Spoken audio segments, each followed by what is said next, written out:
Howdy, all y'all. Wonderful day here in Paradise. Paradise Little P that's here in the Houston, Texas area. Many, many reasons for celebrations. Uh, Obviously, birthdays, anniversaries. This will be 56 coming up for me on anniversaries this year with my wife. Children, grandchildren, and recently a great grandchild. Super good for that. We have uh, degrees, you graduate, travel, recoveries from disease, all sorts of things. But one of the things I love to do is share a lot of the information that I have. And one of the major milestones in broadcast history is the number of times you've done something. And today, or maybe it was last week, I can't remember, I was informed that I've had 100, I guess it had to be last week, 100 shows on Talking Heads. And that's where I've had a chance to share with you my personal knowledge. And most of you know I research the human body at the cellular level, chemically speaking, and I look for cause and effect relationships. So when I can tell somebody, hey, if you do this, it might just stop your problem. We're all a little different. And so sometimes what works well for some person doesn't always work well for another because of other things. But a lot of my shows have covered, heart health and brain health and gut health and stress. And we've been talking about toxins here lately and those two topics over the last 4 or 5 weeks. But we're kind of looking at them in a different way. We talked a lot about cancer and fat and weight management, longevity, a major topic in mine, lifestyles, just a lot of things that we've talked about. But one of those things that I think that we as a group of people, and I've had a number of talks here, is a couple of friends of mine, they have come down with cancer late in life, and it seems like, couldn't you detect it earlier? Wasn't there some of those things that you could have done to prevent, whether it was cancer or some other disease? So when I start looking at those things, is it a matter of I need to stop eating this kind of food? I need to do this exercise. I need to manage this stress. I don't know. But it's something that I probably need to think more about because there's more and more people that I know that are having problems with health that are literally life-threatening. That being said, let me load up my slides real quickly and let's get started on today's show. And as I said earlier, I'm a researcher. I've never, ever been in the medical field, not a doctor, never worked in the pharmaceutical industry. Just those things, my love is in chemistry, but it's not in that form of chemistry. I want to know more about what is really going on in the human body. What can I do to slow something down, to speed something up, whatever it is. My first degree is in chemistry. I have 5 academic degrees total, not all in fact, they're all in different subjects. But the chemistry one is really and truly my baby. It's the one I love the most, my first love. I didn't get a chance to practice it because I got an invitation to Vietnam. But I assess, I evaluate what's going on in the body, and I share that with everyone. So if I can find a cause of a problem, we can treat it, we can fix a problem, generally speaking. But if we treat symptoms, we'll never fix the problem because we're not addressing it.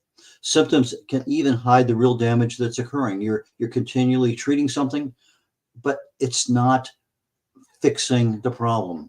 And as always, my presentations are primarily for awareness and education. So that being said, let's get started. We ended up last week talking about what's the best approach. Well, awareness. If you don't know where you're at, how can you make a change? So what are you exposed to today? What can you change? What can you remove? What can you reduce? Limit that exposure. There's probably some easy things to do. There's some not so easy things to do, but what's important to you? What's the priority in your life? To me, I would love to have a nice retirement life, which I've been in now for a number of years, without having somebody change my diaper every couple hours. That's not, to me, a good quality of life. I want to be able to do literally almost everything I did anytime I want to do it in the next 10, 15, 20 years. Action to remove and reduce the exposure. Okay. Becoming a master of labels, it can help you. If you look at the same product manufactured in Europe and manufactured in the United States, one may only have 6 ingredients in it, the other may have 16 or 26 in it. Pick the one with the fewer ingredients because they have less toxins. The alternatives, we have a lot of things with pesticides, herbicides, and preservatives. Well, there's a lot of DIY options out there. My choice on weed killing is 30% vinegar. I bought 2 gallons of it yesterday. My choice on mosquito control is ground garlic. I put it in a fertilizer sprayer and I just go around the yard and just let that stuff go. Yeah, my home smells like an Italian eatery for a couple of days, but unless we have just a downpour of water, it lasts for a while. Foods, herbs, all sorts of stuff. Exercise can remove toxins, and Dr. Google and Dr. YouTube are both there to help you figure out what makes sense to you. Okay, let's move on. Let's get going on this week's. I've decided to look at what are the dirty dozen on the primary sources of toxins for the human body. So we have water we drink, water we bathe in, we have the foods, we have our personal care products, our cosmetics, and things like that. So let's just jump in. Some of these things are pretty simple. We've heard of these things before: lead, copper, chlorine, arsenic, nitrates, fluorides, radioactive substances, believe it or not, mercury, perchlorates, manganese, microorganisms, and then PFOAs, your perfluorooctanoic acid. And we're going to get a little bit into those fluoral compounds as we go on. But some of these things are called forever chemicals, and they're not given that name lightly. Basically, these chemicals didn't exist 20 years ago. We've created them because we know how to organically add this to that to make something better. Well, the something better, yeah, helps us out, but it also has a risk associated with it. And when you start looking at these forever chemicals, some of them are just very, very difficult to get out of the human body. And it's been assessed that 99%, probably 100% of people have them in their bodies, but to what level and do they present a risk? We don't know. Anyway, the forever chemicals, there's over 10,000 of them, most of them created in the last 20, 25 years. The impetus of them being in our society is because they work. They're stain resistant, they're waterproof, they whatever. They work well, but they also have that health risk associated. And if you don't test them, you're never going to know.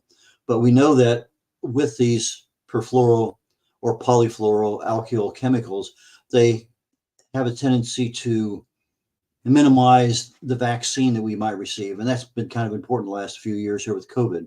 We've seen episodes of people with testicular cancer, kidney cancer, ulcerative colitis, thyroid disease, hypertension, and a lot more. And again, it's a lot of these things have never fully been researched and tested. So we just know by testimonial evidence, by other things, and some level of testing. So we have those in the water supply, but there's a couple other things in the water supply that we never ever think about. One of them is prescription drugs. And you say, well, how do prescription drugs get into your water supply? Well, most of them are either dumped into the toilet, and that seemed to be the standard way of doing things 34 years ago. Yeah, I did it. you end up with, oh, this thing's 3 years out of date. Okay, just dump it in the toilet. I didn't want to put it in the trash. Didn't, for whatever reasons, it doesn't matter.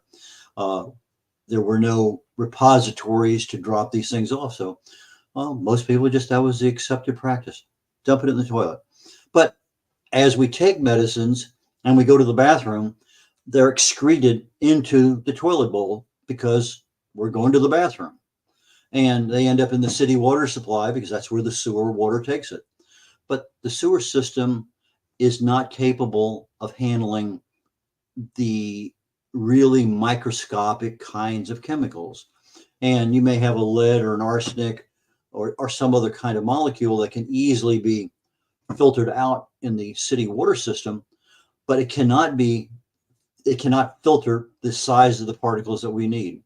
And depending on who's bottling what, you may end up with a fair amount of these same kinds of drugs in our bottled water. Now, I use zero filter. I fell in love with that years ago. And for most things, it looks pretty impressive. You pour a bottle of wine into it and boom, you get nothing but water out. I said, that's pretty good. Well, the problem is that reverse osmosis and nanotechnology and other things can filter it out. It's expensive and it's not the typical way we do things in the filtering industry. So we have these things, but they're getting through the system. And the effect on the human body is accumulation over time. Now, if all I'm drinking is bottled water and occasionally I boil my green beans or something else in tap water, yeah, they're going to get into the foods. In fact, we have a major problem with foods, and we'll talk about that hopefully today. But we have a lot of these things in there. And if I'm constantly using tap water or bottled water with issues, then we're going to see a rise in antidepressants, antibiotics, anti-this, any kind of drug that was in there is incrementally going to increase in the body. And unless there's a way to get it out of the body, that's going to accumulate over time and become a problem. I saw the term witch's brew being used to describe the prescription drugs in tap water, because when you start looking at the streams out in nature where these things get into the system for lots of reasons, why would these drugs be in stream water? That, well, they did a study in 30 states and they found contaminants when you test for them that are there, and affects the fish, the wildlife, the stuff that we eat, hunt, and whatever. And so if I had to say one thing on this show as a real preventative, look around and see where drugs are being taken. Our local police station has a big 55-gallon drum in their foyer area. Nowadays, actually, for the last several years, we end up with an excess amount of whatever we don't need or want because we finished that or got cured or who knows what. And we take it down there and dump them in the drum. They're no longer going down the toilet. So if there's a designated location, take them there. You could put them in the trash. If the trash is being incinerated, that's probably a good thing. But if it's just being thrown into a pile and put up on top of everything else that's out there, there's supposed to be a water barrier to prevent all that stuff from contaminating the soil underneath the pile of garbage that's in your neighborhood. There's a word for it, and I can't think of it right now. That big mound of garbage that you see periodically where they take all the trash and garbage to. But again, it's probably a better idea, but the best is take it to a designated location. Microplastics, something we probably haven't heard of in the last 20 years much at all, but here in the last 5 years, it seems to be very common. And so I started looking it up. Microplastics, they're basically plastic, anything less than 5 millimeters in length. Okay. But I take a look at what are the microplastics in tap water. Yeah, there are a few. And sometimes microplastics far exceed the number of microplastics in bottled water than they do in tap water. Well, you're putting the water into a plastic container. Depending on how that plastic was manufactured, there might be a lot of microplastics. So they said, okay, 5.5 on the average coming out of tap water in this location. This bottled water over here has 325. So I'm thinking to myself, whoa, 325 to 5. Maybe I need to go back to having tap water. But I filter my water, and Even in filtered water, I looked up the history of what are they actually removing in the filter that I use, and does it include microplastics? Does it include prescription drugs? What does it include? Well, it includes the arsenic and lead and that kind of stuff, but it does not include prescription drugs. It does not include the microplastics. Uh, and so then I started doing some more research. I'm from 1995 when I switched over from Cokes and everything else and tea with sugar to going pretty much a non-sugar option on drinks. I've become a tea lover, and I use 6 different kinds of tea every day for my. In fact, here's my tea that I'm using right now. I get 6 different teas in there, sometimes 7, and they're all for a particular reason, mostly longevity. But tea bags, we're not talking about 325, maybe 325,000 in the tea bag, because the tea bag, even though it may be plastic, in some cases, they're put together with uh, even though they're paper, they're put together with a plastic sealer, or there's some other issue in there. And so I'm learning today, well, I'm having a problem with tea bags because I am adding to my microplastic accumulation in my body because of the tea bags that I choose to use. So now I got to say, maybe I ought to take and cut the tops off, take that tea and put it into some other kind of container and use that instead of you having all the paper that's in my tea pitcher. Anyway, that's something for me to resolve, and I'll have that answer by next week, because it's something I will definitely take issue with quickly. But a lot of the issues that come up from microplastics, and again, these are not something that have been tested and they know for sure, but these are just an accumulation of things over time that the best guess from health industry is they definitely cause oxidative stress. And that is the second level. You have inflammation, oxidative stress, and then you have a disease that starts out of that. No telling what it can be. It depends which organ it's in and what happens. You got metabolic disorders, you got immune response issues, you got neurotoxic issues, reproductive and developmental problems. A lot of issues that have been associated with microplastics. Can they be eliminated from the body? Well, some people are having success, others are not. The general consensus is we think we know, but we're not sure. Uh, if you really want to eliminate them, then you have to go out and buy your reverse osmosis or your nanotechnology water filters. Again, what is it worth to you to do that? Again, that's an expense. Uh, right now, the water filters I'm using are fairly expensive, but I don't know how much a better filter will cost. Okay, if I look at foods, Dirty Dozen in foods, I could put them up here, but they wouldn't mean anything to anyone because they're almost all long chemical names. Uh, I know what they are, but to share that with you, it doesn't make any sense. I said, I thought about that. Yeah, I could put them up there, read them out, but it doesn't make any sense to throw something up there that's not going to have any value to somebody. Uh, if you want to know what they are, put in Google dirty dozen toxins in foods, and you'll be amazed at what they are, but you may not know them. So what about dirty dozen foods? Okay, strawberries, spinach, kale, peaches, pears, nectarines, apples, grapes, peppers, cherries, blueberries, green beans. And I'm thinking, why are these a dirty dozen of foods from a toxic perspective? Why? Because they're all treated with pesticides. And so you have the pesticide on the outside of the strawberry or the cherry or the green bean. And in the process, yeah, a little bit of it is washed off in the processing, but there's still a fair amount of contaminants on each of those things.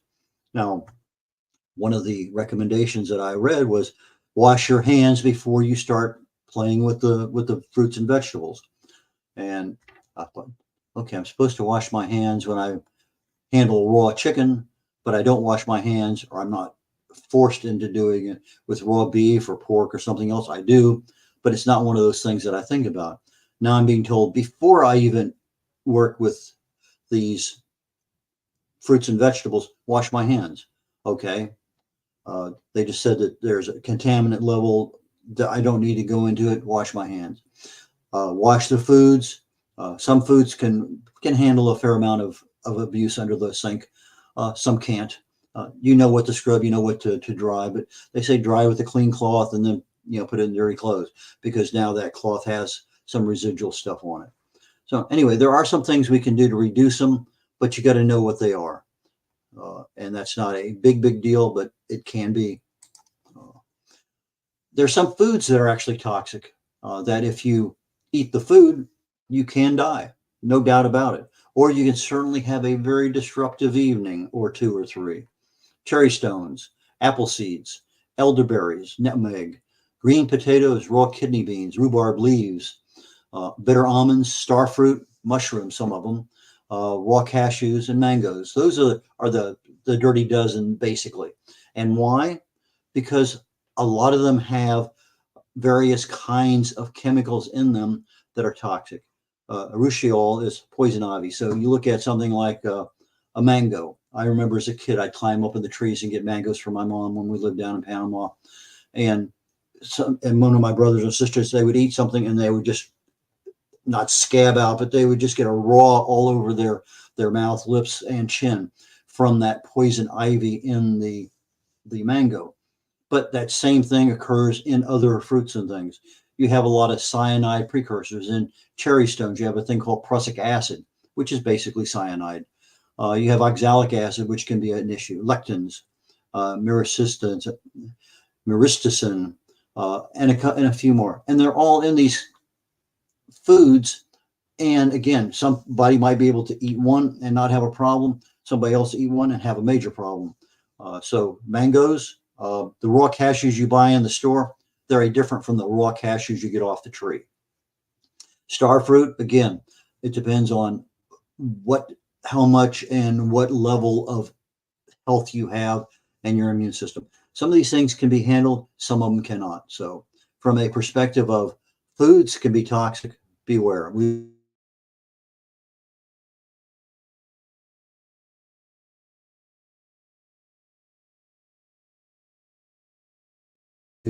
doing again. So minor holdup, no big deal. Okay. What about the food preparation, the presentation, the production, the taste? Chemicals are put in foods for all sorts of reasons, to make it look better, to taste better, to make it easier to blend, to give you that feeling on your mouth. Carrageenan found in ice creams and other things, but that unctuousness, that velvety taste that occurs on the tongue. I remember back as a kid, I'd go to the nickel and dime store and get a milkshake, and that milkshake was so creamy, it was bubbly. You drink it, you can't find that anymore because they don't make the same kind of milk they used to make. They don't make the same kind of ice cream they used to make. Too many chemicals in those things nowadays.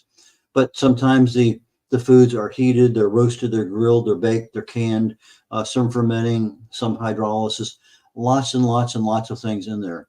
And when you look at just natural things in the foods, there's more than 3,000 potentially harmful chemicals in foods. Peanuts, for one, has a bacteria. Actually, it's not. I think it's a aflatoxin. Anyway, there are things there that sometimes have to be processed out so we don't get them. But who's responsible? Well, in the United States, it's the FDA, and their responsibility says, "Yeah, I got to test this." But testing of foods is not something they do a lot of. They do more cosmetics and other and drugs and other things. But for foods, they put a label on it, and it's called generally recognized as safe, GRAS.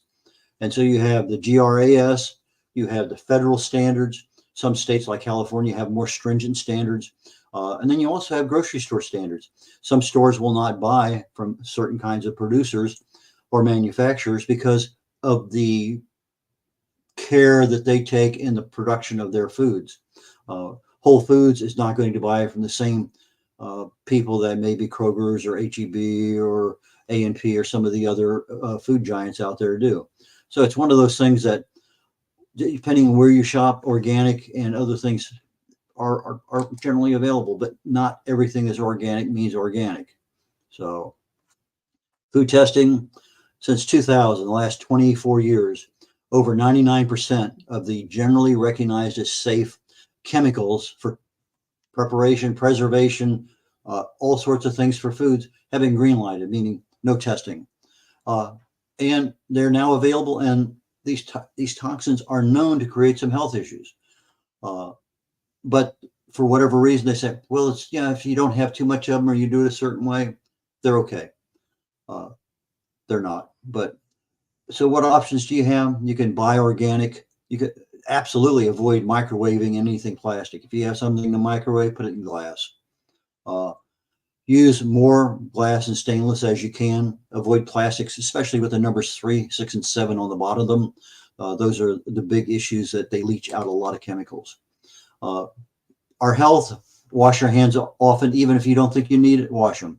So put together a little station there at your sink and use your hand soap and wash and dry. Avoid your canned and packaged foods. Uh, as much as you can, avoid fried foods. There are a lot of issues with fried foods because of the omega-6 oils, because of the advanced glycation age products. A lot of things that are there are issues. Cut back on the fast foods as you can.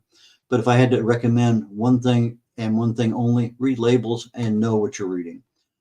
Become a master label reader. And then if you can minimize your exposure, know your risks, you can probably take some effective actions. With that, I'm going to call it halt today on today's program because we're just about out of time.